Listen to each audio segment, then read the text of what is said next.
Magandang hapon sa bawat isa sa atin. Purihin po muli ang ating Diyos na buhay.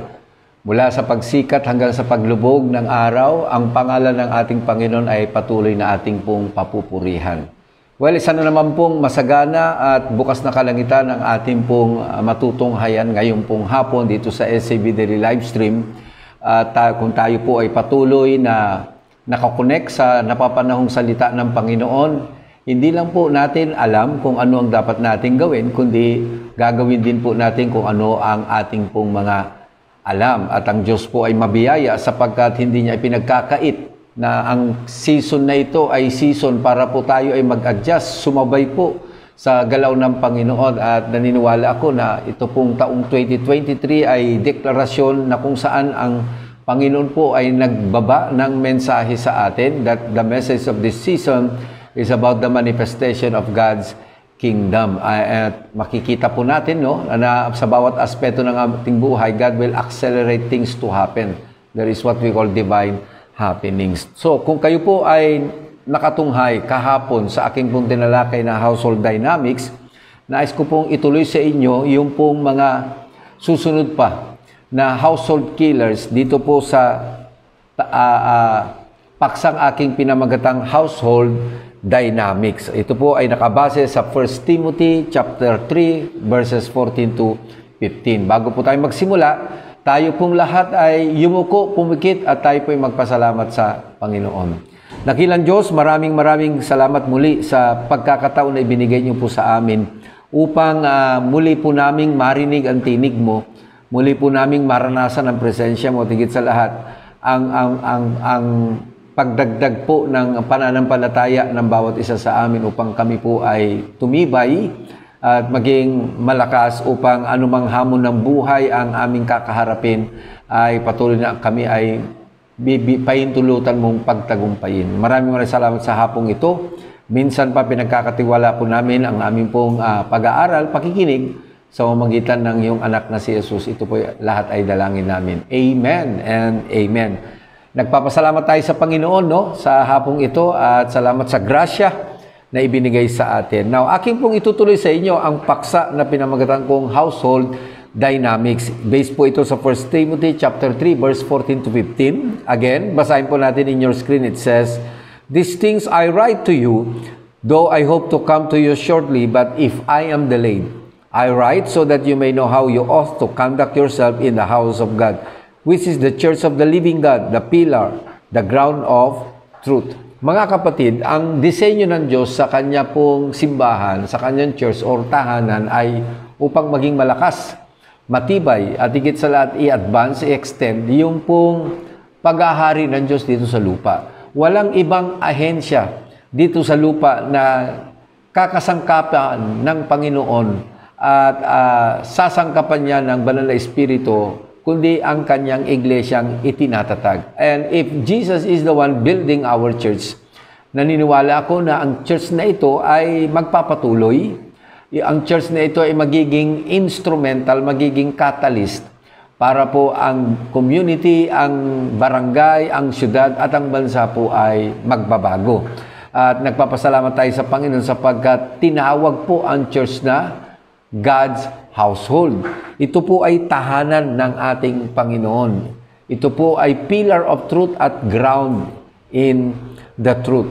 At isa sa akin pong ibinigay na prinsipyo sa inyo para po maiwasan yung pong hindi pagkakasundo at hindi pagkakaunawaan, para minimal lang po ang epekto nito sa bawat relasyon sa loob ng tahanan, ay kinakailangan pong maintindihan natin yung salitang rules of engagement in God's household.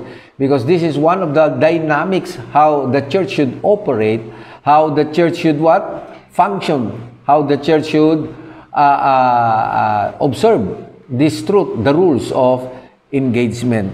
At pag wala pong rules of engagement, pag hindi po natin ito binigyan ng pansin, we don't take it seriously, ang tahanan ng Diyos ay patuloy na mahina, patuloy na nagkakasakit, at patuloy na hindi maya-advance yung kanyang mandato dito sa lupa upang maging kasangkapan ng Diyos na maging ambassador niya.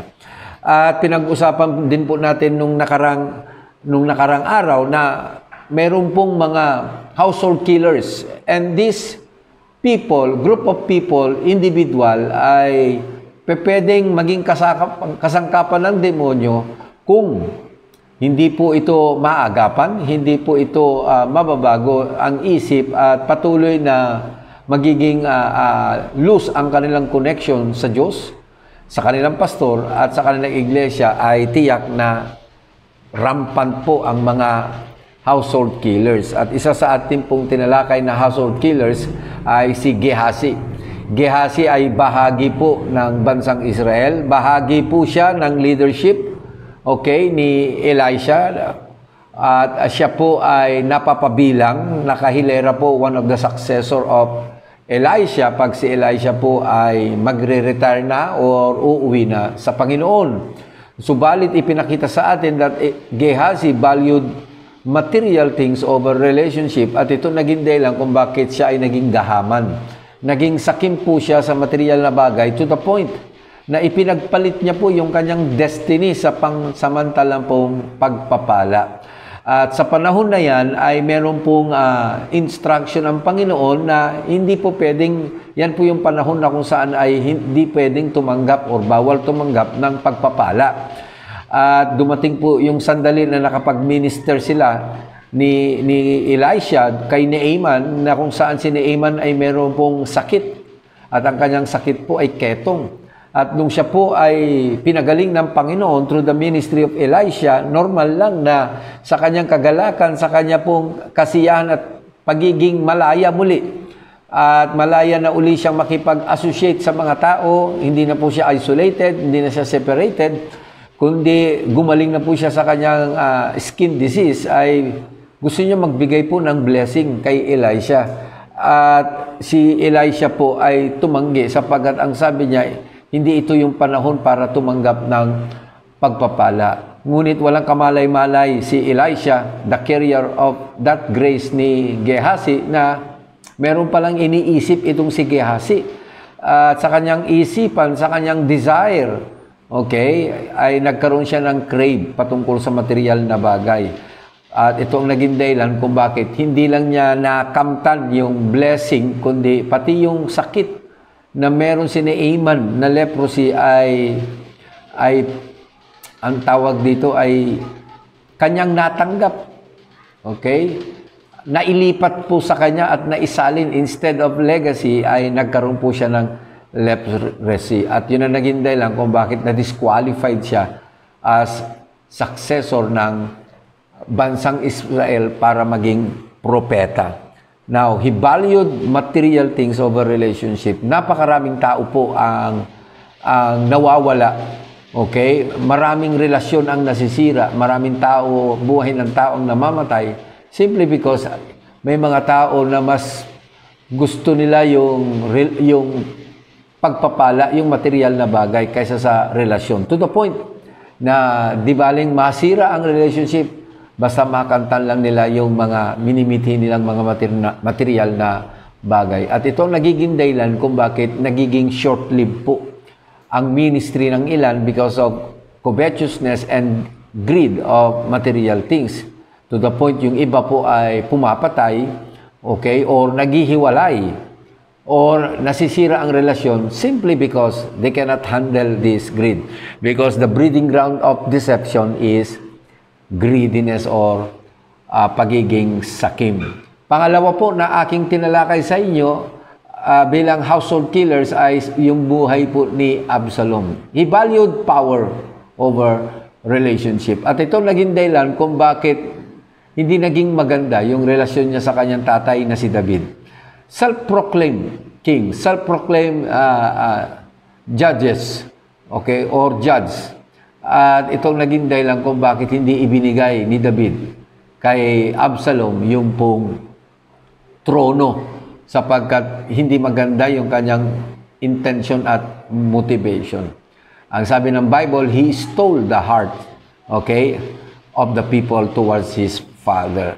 At hindi lang yan, nakipag-conspired pa siya doon sa isang malapit na advisor ni David. At mapupuna natin, parami ng parami ang kanyang mga nakukuha, na-impluwensya ang mga tao at lingkod ni David to the point, okay, na nag-revolt po sila sa kanyang tatay.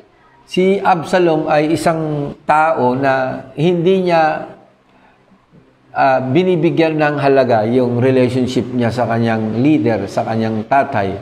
Mas mahalaga sa kanyang makaposisyon siya at magkaroon ng kapangyarihan. At ito ang nagiging dahilan kung bakit God never trusted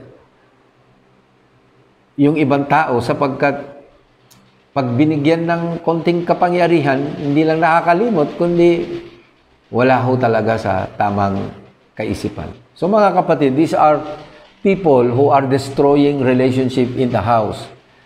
At ito dapat yung hindi maging conduct or behavior po natin. Because sabi ng Bible, we are the church, we are the pillar of truth at grounded in the truth. Now, sa hapon pong ito, talakayin po natin yung pangatlo na household killers, na kung saan ay malapit sa leader, malapit sa pastor, bahagi ng tahanan, subalit meron din pong hindi magandang katangian na dala-dala ang mga taong ito. Pangatlo po, ang sabi ng 2 Timothy chapter 4, verse 14 to 16. 2 Timothy chapter 4, verse 14 to 16 in your screen. Alexander the coppersmith did me much harm. May the Lord repay him according to his works.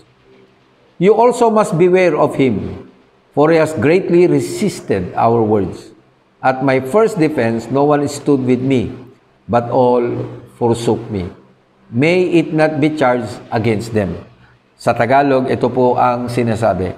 Napakasama ng ginawa sa akin ni Alejandrong Panday. Ang Panginoon ang magpaparusa sa kanya ayon sa kanyang ginawa. Mag-ingat ka sa kanya sapagkat tutol na tutol siya sa ipinapangaral natin. So another household killers that destroy relationship, covenant in the house of God. Ang pangalan niya po ay si Alexander the coppersmith. Si Alexander the coppersmith, ang dala-dala niya ay divisive teachings and taught heresy. Mga sabi-sabi at mga katuruang nagbibigay ng division sa simbahan. Ang sabi ni Pablo kay Timothy, mag-ingat ka sa kanya sapagkat itong si Alejandrong Panday, okay, ay napakasama ng ginawa sa akin. Paul said to Timothy that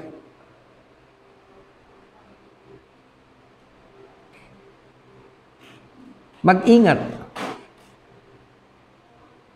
Bakit siya pinag-iingat ni Pablo? Kasi isa sa katangian ni Alexander na ibinigay ni Pablo ay he always resisting the words of Paul. Alam niyo mga kapatid, hindi lang si Pablo yung nakaranas nito. May mga churches na ayaw tutol na tutol yung ibang mga miyembro, leader or elder sa itinuturo ng pastor sa kanila. Wala silang hinangad kundi tutulan. Kung hindi man tutulan ay pinapakialaman pa nila kung ano yung ipinapangaral ng kanilang pastor. Well, ang sabi ni Pablo, mag-ingat ka sa kanila. Ito yung klase ng mga leader, mananampalataya sa loob ng tahanan na laging they stand against the world. They never willing to yield to God's word. They fight against their leader. They are always opposing their pastor or their leader. These are people, they never works with you. Laging confrontive ang kanilang behavior. Ito yung mga taong tingin nila sila'y laging tama at ang pastor, ang tatay, ang leader sa church ay laging mali. And these are people who attack Paul personally. So may mga tao sa church, hindi naman lahat, Kundi may mga ilang tao na pag hindi nila nakursunada yung teaching ng kanilang pastor, ng kanilang tatay o yung sinasabi ng tatay, kinokontra nila to the point, pinepersonal nila. Diba sabi ko po sa inyo, we don't fight people who are covenanted with us. Siguro kahit hindi mo gusto yung topic ng pastor mo, pero dahil pastor mo siya, dapat lang na mag-submit, sumunod. Huwag ipakita yung pagkontra, kundi pigilan sapagkat ito ang sumisira ng relasyon sa loob ng tahanan. These are misbehavior or conduct na hindi dapat makita. We always tend to attack God's people, God's man on the ground. Ito ang nagiging dahilan kung bakit yung grace na kailangan natin ay hindi nai-impart simply because there is a different kinds of treatment. How we relate our pastor is different. Iba-iba yung trato natin sa ating pastor. And remember, the grace that we need, if you are a believer, a leader, or a worker, napakaganda ng pangako ng Diyos sa atin, personally.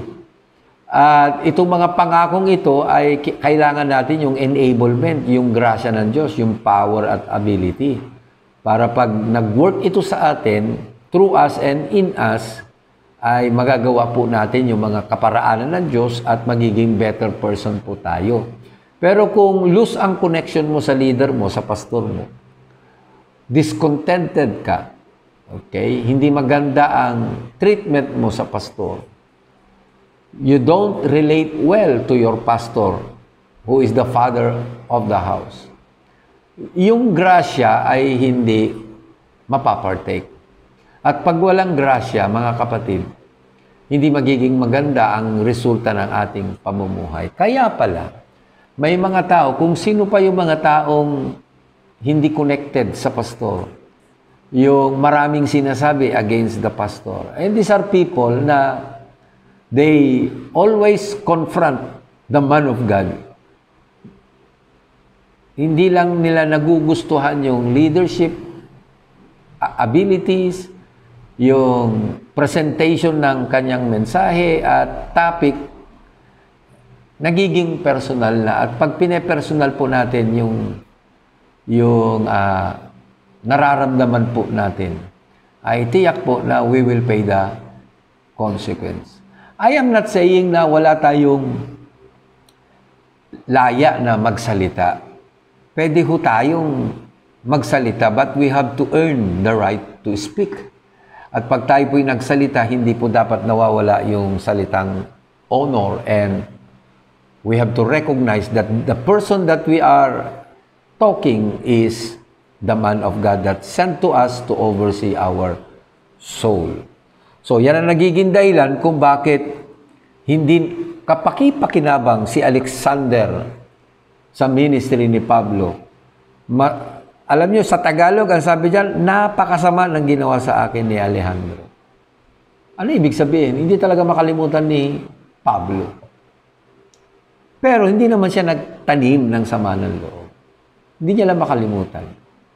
Alam ko may mga tao sa church na hindi talaga natin makakalimutan yung mga masasamang ginawa nila sa atin. Pero ang maganda po sa atin, pag nag-i-release po natin sila sa Panginoon, napatawad po natin sila, tuwing maaalala natin, nagseset ngayon tayo ng boundary, pinag-iingat natin ang ating sarili, at the same time, yung mga taong nakapalibot sa atin, na connected, pinag-iingat din natin at binibigyan natin sila ng babala. Para hindi rin sila maka-impluwensya at para hindi rin dumami ang lahi po nila. Amen? Pang-apat po na household killers in the house. 2 Timothy chapter 1, verse 15. And this you know, that all those in Asia have turned away from me. So, hindi lang isa. Ang sabi diyan, all those in Asia have turned away from me. among whom are Phygelus and Hermogenes. Ang sabi ng Tagalog in your screen, alam mong ako'y iniwan ng lahat ng kapatid natin sa Asya. Pati na sila Phygelo at Hermogenes. Kasi nga, noong isulat ni Pablo ito, nakakulong siya dahil sa pangangaral ng salita ng Diyos. So, ang sabi ni Pablo, lahat sila, iniwan ako. Kung sino pa yung inaasahan kong mananatili sana, na si Phygelus or Phygelus at saka si Hermogenes ay manatili, pati sila iniwan ako. Ba't sila iniwan? Ikinahihiya nila ang kanilang pastor. Bakit? Dahil nakakulong. Ito yung isang nagiging dahilan kung bakit hindi nagtatagal yung mga tao sa church or yung mga leader sa church at tayo ay iniiwan bilang mga pastor or tatay nila. Kasi may mga nakikita sila sa atin na napapahiya sila. Wala silang kamalay-malay nung tawagin ng Diyos ang isang pastor, hindi naman siya perpekto. Inalintulad siya sa isang raw materials. Kailangan pa siyang pandayin. Pero bagamat merong mga imperfection, shortcoming at weaknesses yung pastor na katulad natin, hindi rin nagkamali ang Diyos nung tayo ay tawagin. Sapagkat out of that calling, God gave us potential. Meron tayong tinanggap na potential na galing sa Panginoon para maging pastor. At yung potential na yan ay pag na-develop. At yung potential na yan ay na-equip, nagkaroon ng progress. At mangyayari lamang ito kapag pinapalibutan natin ang ating mga sarili ng mga tamang tao para mabuo yung calling natin at mabuo yung pagkakatawag nating pagpastoran yung ating pong pagkatawag. And we are called these people, pastor maker. And this pastor maker, these are group of people na pinili natin para i-make tayo to become the pastor of our calling. Pero kung pipili ka ng mga core of leaders mo, mga workers o elder mo, ay tiyakin mo na meron po tayong panuntunan. Meron tayong basehan. Huwag tayong pipili ng baguhan. Huwag tayong pipili ng hindi pa nade-develop yung karakter. Huwag tayong pipili ng hindi natin ka-espiritu. Huwag tayong pipili na hindi magkaparehas ang ating isipan. Huwag tayong pipili na labas doon sa panuntunan ng Diyos, doon sa Titus. Sapagkat kung pipili tayo sa man's perspective, ayun ang nagiging dahilan kung bakit po nagkakaproblema po ang church, ang tahanan, at even yung leadership po natin. Si Pablo rin po ay, bagamat siya po ay mahusay, talagang excellent. Pinaka-greatest na apostle during that time.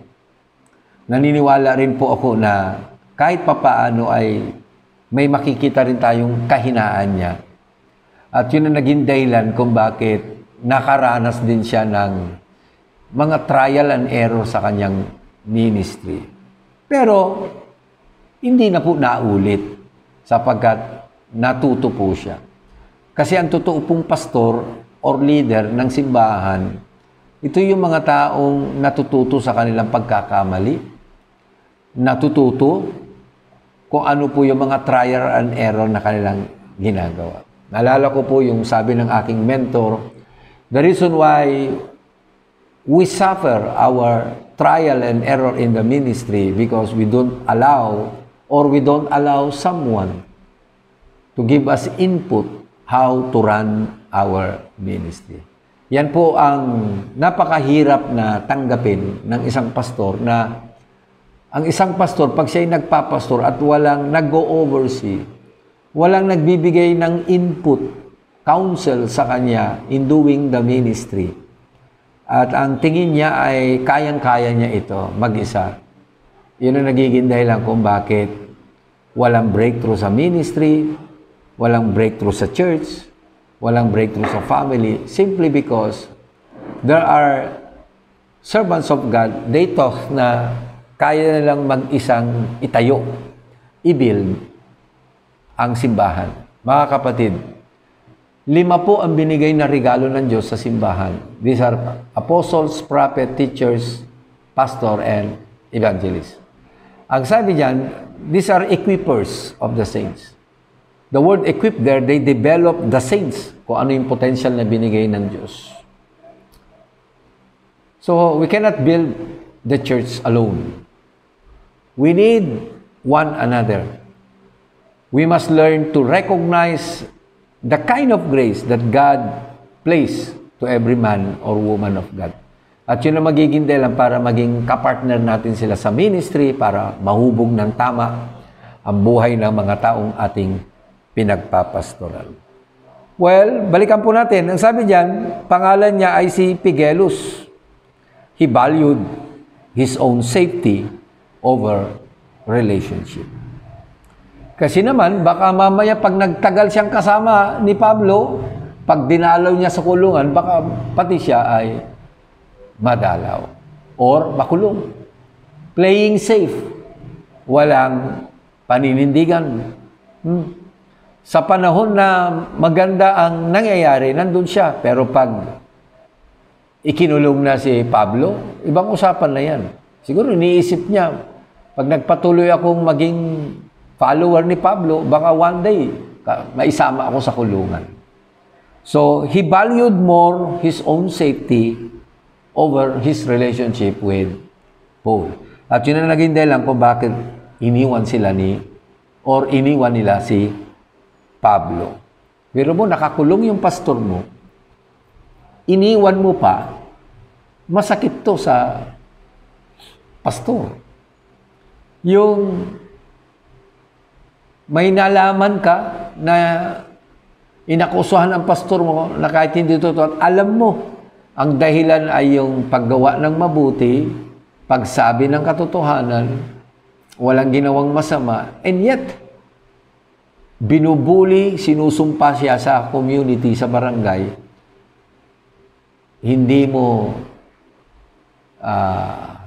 nalabanan yung ganung pangyayari. So, bigla ka na lang nang iwan.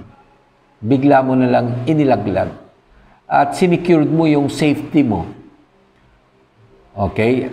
At yun naging dahilan para hiwalayan mo yung pastor. So, Phygellus or Phygellus valued his own safety over relationship. This is one of the killers of God's household. If we value our safety over relationship. Sinisecure mo muna yung sarili mo, pamilya mo, bago ang simbahan. Inuuna mo muna ang sarili mo, bago ang pastor. Ikinakahiya mo ang pastor. Kung kayo po yung mga members, leaders at workers dito, kapatid, ano man ang kalalagayan ng pastor nyo ngayon, both sa spiritual or natural man yan or social, bigyan natin ng pagkakataon ng ating sariling maging kasangkapan ng Diyos para maiangat at matulungan natin ang ating pastor. Huwag muna nating iwan.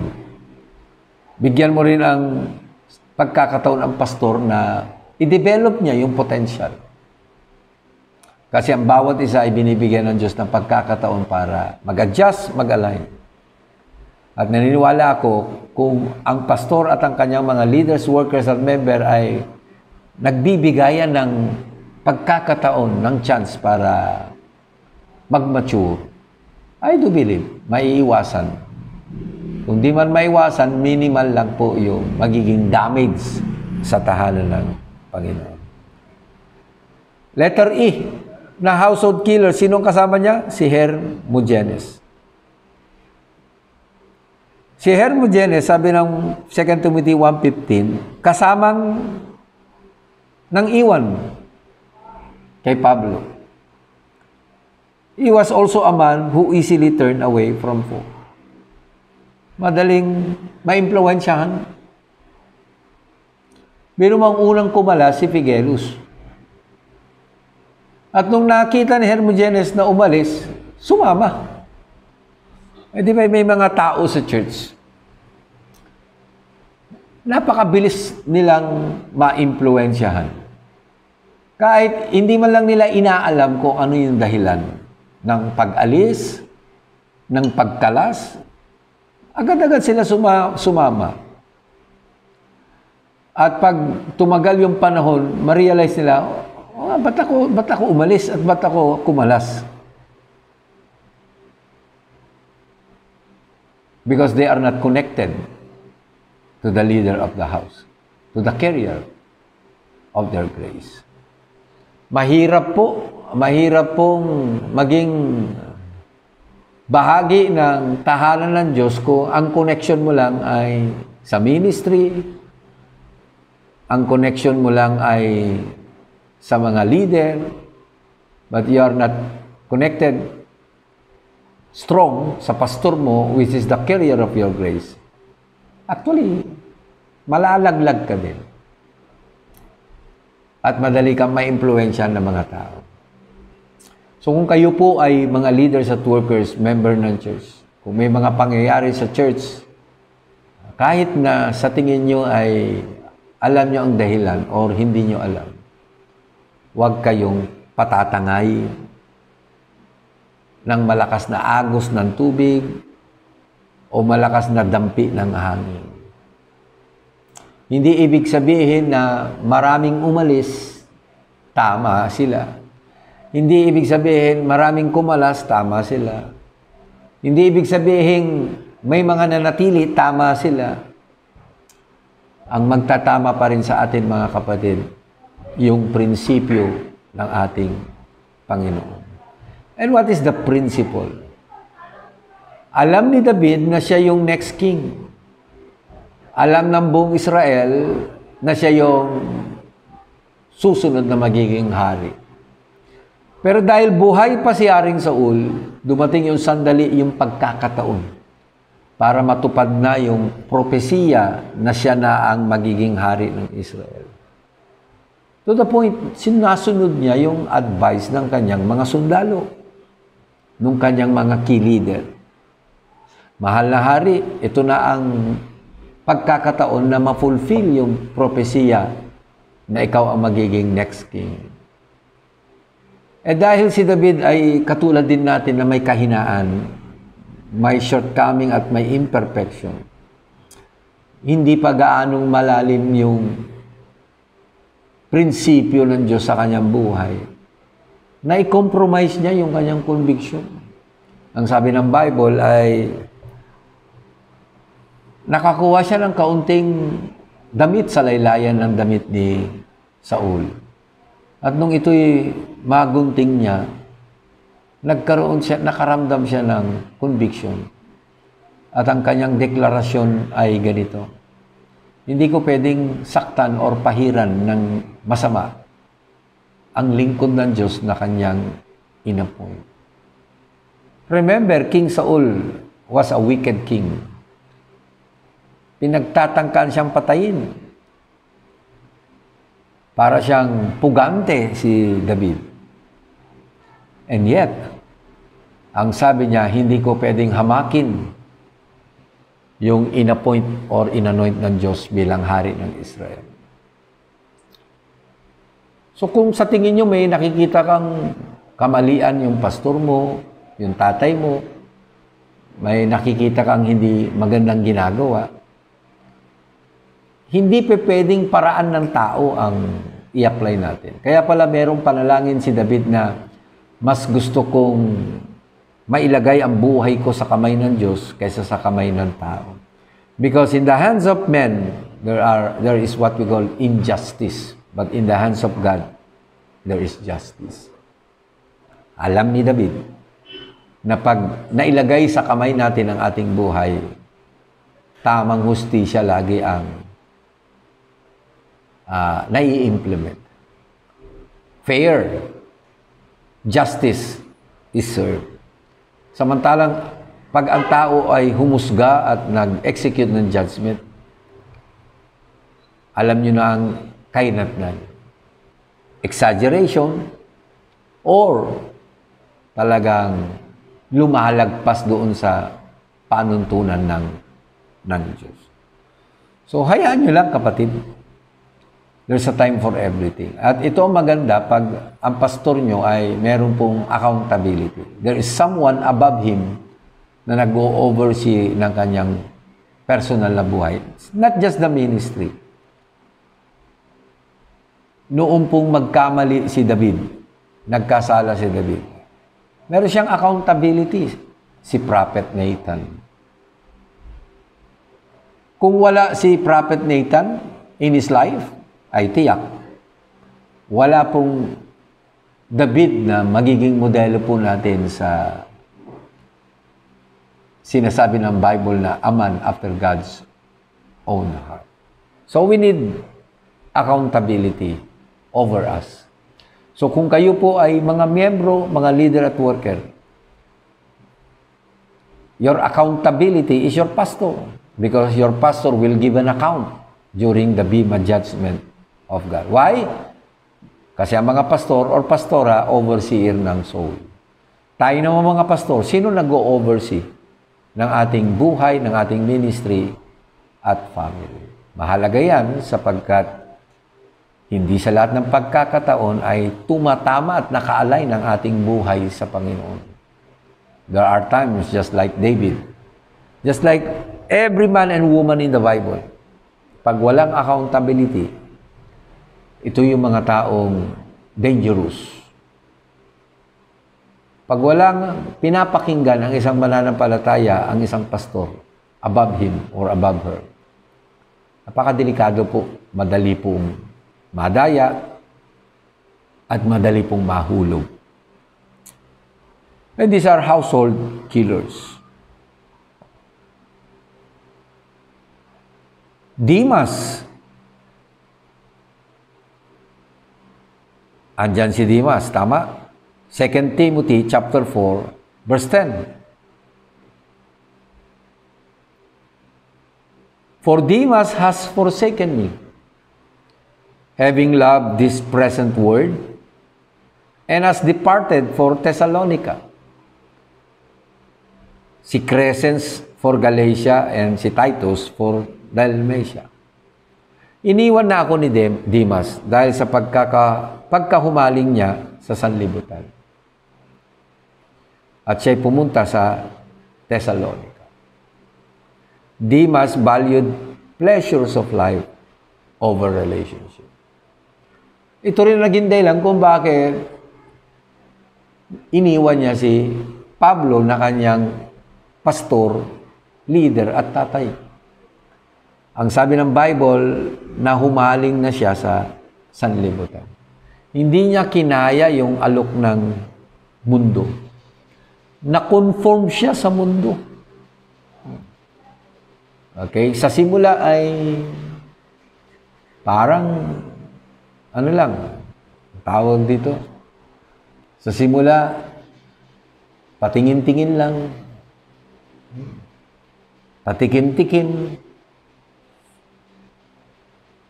Nakikipag-associate sa mundo hanggang na-conform siya, hanggang nakopya niya yung behavior, hanggang nahumaling na siya sa sanlibutan.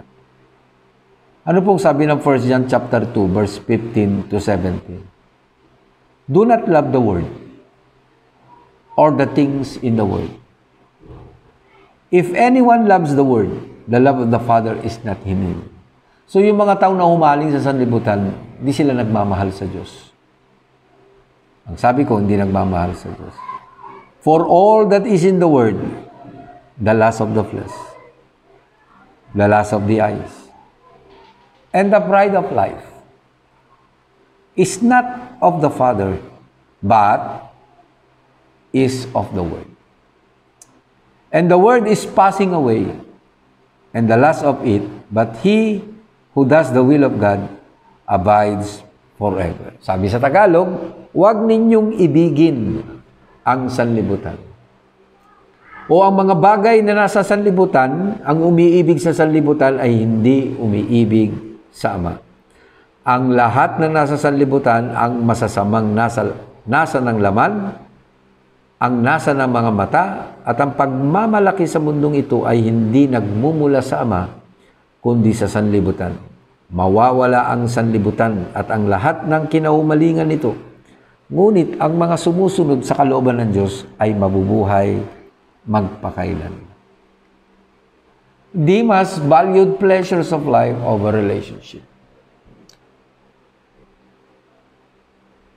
Obvious ito sa tahanan ng Diyos. Nang iiwan simply because nahumaling na sa sanlibutan. Magugulat na lang kayo, may gawain, pero sa ila, may gawain din sa labas. Magtataka kayo na tayo po ay naggagala, naglilingkod sa Panginoon, sila rin. May gathering din sila sa labas. At yun ang naging dahilan kung bakit yung palang alibugang anak na humaling sa mundo. Alam niyo ba siya na humaling? Kasi mas feeling niya, nararamdaman niya, nakikita niya, mas masaya siya pag wala siya sa bahay. Alam niyo po, nung umalis yung alibugang anak, malungkot yung tahanan. Hindi makaramdam ng kasiyahan. Yung tatay pa naman, laging nakaabang sa labas kung kailan babalik yung anak. And because of self-gratification, hindi nagawang supilin o i-delayed yung kagustuhan gustong-gusto niyang gawin. Pinilit niya sa hindi panahon. Yan ang naging dahilan kung bakit na-expose. Yan ang naging dahilan kung bakit hindi magawang mag-celebrate si tatay at si kuya. Sapagkat yung isang anak ay nawala, nagwala, namatay. Pero sabi ng Bible, muling natagpuan at muling nabuhay. Ang household killers po, these are people who carry different spirit from the house. They carry different mindset. Iba-iba yung, may dala-dala silang kakaibang isip at espiritu. Hindi sila magkatulad ng kanilang tatay at ibang miyembro sa loob ng bahay. Tagal nila itong itinatago hanggang sa ma-expose. Ang pag hindi napigilan, ang magiging dahilan na lang, justification, lumabas, huwag magpakita, or hatiin, or to the point na magpakalayo-layo. Ang alam nila, yun ang solution. But the solution is, we need to come back. Kinakailangan bumalik sa tahanan. Kinakailangan bumalik sa tahanan ng Diyos. Ang restoration wala sa labas ng bahay, kundi nasa loob ng bahay. At ang magre-restore, walang iba kundi yung tatay mo, yung leader mo, at yung pastor mo. So, kung ikaw yung binabanggit ko na ito, na nagwawala, nawawala, pwedeng nandiyan ka sa loob ng bahay, pero malayo ang puso mo sa bahay at sa ama mo. Wala tayong pinagkaiba doon sa prodigal son na umalis at lumayas. Mga kapatid, pwedeng maiwasan ang ganitong klaseng mga conduct or behavior. Sapagkat ang sabi ng Bible, we are the church, the pillar of truth, and grounded by the truth. This is how we behave. Let's bring kingdom values and culture in God's household. At pag nakita ng Diyos na maayos ang relasyon, inaayos ang relasyon, pinag-iigi ang relasyon, hindi magdadalawang isip ang Diyos, ang Espiritu, para hindi tayo samahan at i-command niya yung blessing, yung pabor, yung peace, prosperity, and progress sa bawat isang nakatira sa tahanan ng Panginoon. So mga kapatid, hanggang dito na lamang po. At nawa na tayo po ay napagpala ng salita ng Panginoon. Minsan pa tayo po muli ay magpasalamat sa Diyos. Ngayong hapon, Panginoon, nagpapasalamat kami na Ikaw ang gabay, Ikaw ang nagpapaalala sa amin. You always remind us that Your Word is final. Pag sinabi mo, Panginoon, mangyayari ito. At walang lugi pag kami ay susunod sa inyo. Salamat sapagkat Ikaw ang Diyos ng kaayusan. Lord, we will bring back orderliness.